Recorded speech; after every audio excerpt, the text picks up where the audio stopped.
លាញ់ដែលមកពីព្រះអង្គម្ចាស់ព្រះយេស៊ូវគ្រីស្ទដែលមិនចេះប្រែប្រួលព្រះអង្គអើយត្បិតសេចក្តីស្រឡាញ់នៅលើលោកីនេះតែងតែប្រែប្រួល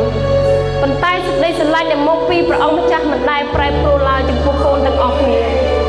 ព្រះយេស៊ូវសូមគង់នៅសូមដឹកនាំ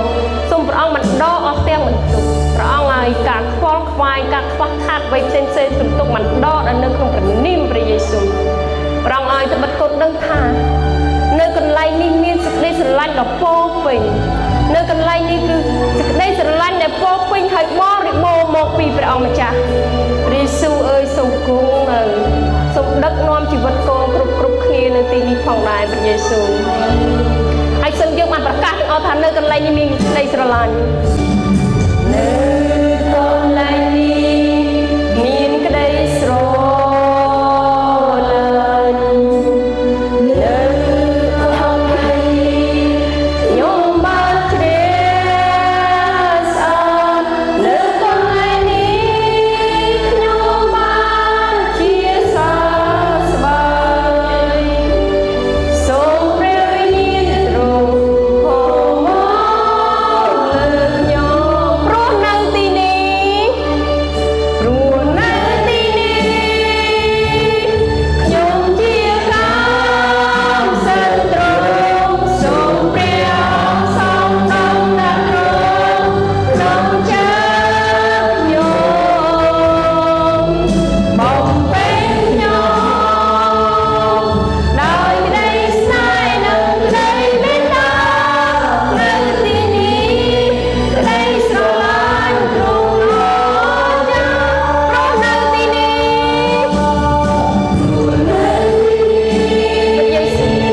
ខ្ញុំជាកម្មសិទ្ធិទ្រង់សូមព្រះអង្គសំដំណាក់ទ្រង់ក្នុងចិត្តខ្ញុំបំពេញខ្ញុំដោយក្តីស្នេហ៍និងក្តីមេត្តានៅទីនេះក្តីស្រឡាញ់ទ្រង់លោកចាសូមបាន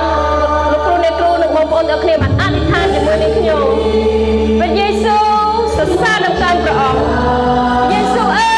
យសូមទ្រង់បានគង់នៅបន្តិចថានៅកន្លែងនេះมันមានសេចក្តីស្រឡាញ់ហើយមានសេចក្តីស្រឡាញ់ដែលពោពេញមកពីព្រះអង្គម្ចាស់ព្រះយេស៊ូវអើយសូមចាក់បំពេញហើយសូមព្រះអង្គបានប្រទានពរដល់ដឹកនាំផងដែរព្រះយេស៊ូវមិនមានអ្វីដែលទ្រង់ធ្វើក្នុងការគ្មានសូវឡើយសូមទ្រង់បានប្រទានពរហើយដឹកនាំដល់កូនទាំងអស់គ្នាបាត់កូនដឹងថាសេចក្តីស្រឡាញ់ដែលពោពេញមកពីព្រះអង្គម្ចាស់គឺជាសេចក្តីស្រឡាញ់ដែលពេញទៅបរិបូរណ៍សូមដឹងថាយេស៊ូវសូមទ្រង់បានចាក់បំពេញហើយនឹងរៀបចំផងដែរបាត់កូនគឺជាកម្មសិទ្ធិរបស់ព្រះអង្គសូមទ្រង់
បរិសុទ្ធដែលថ្វាយបង្គំព្រះអង្គយេស៊ូអរគុណសម្រាប់សេចក្តីស្រឡាញ់ដែលមិនប្រែប្រួលសម្រាប់កូនដែលទទួលជឿលើព្រះអង្គសូមព្រះអង្គបានថែរក្សាសូមព្រះអង្គបានដឹកនាំដល់កូនទាំងអស់គ្នានៅទីនេះ